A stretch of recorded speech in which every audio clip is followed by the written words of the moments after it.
In this example, we're going to take a profile draft in the Weaver's Book of Eight Shaft Patterns, edited by Carol Strickler, and we're going to take a look at draft number 532. This is on page 149, and we've entered the profile draft, A, B, C, C, D, E, F, exactly like it was written in the book, and we've entered the profile tie-up and the treadling like it is in the book.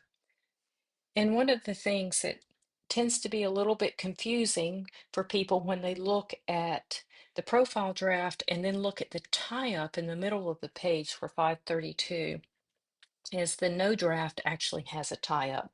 So what we're going to do is we are going to change the face of this profile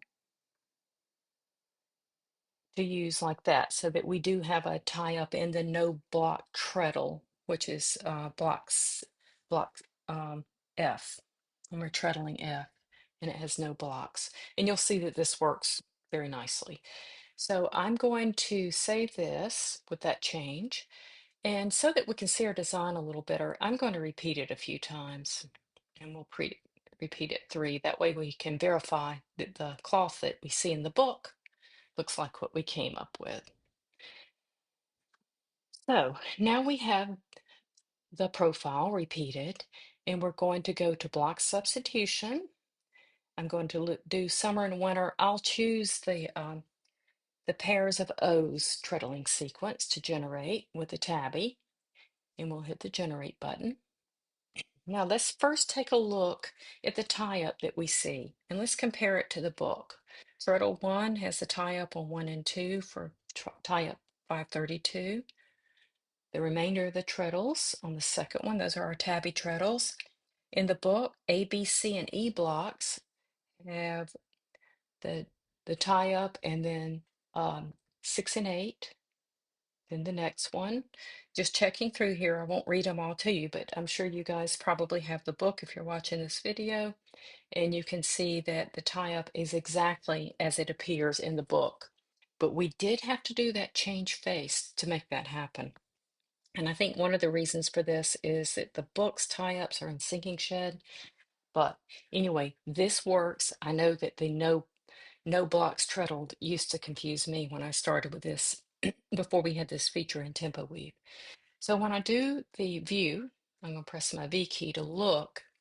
I can look at the fabric, and also, of course, you can do the back view if you want to and see that. And if you analyze the long blocks and the short blocks, you'll see that it's correct. And we can weave this. Now, I actually, now that it's generated, I probably, if I were tying up my loom, I would want to change the face again on the whole tie up because I don't want to tie one treadle up to 7. So I'm going to tab over to my little um, green square in the tie up. I could have just selected it, but I can also then select it with Control A. I'm going to right click and change face.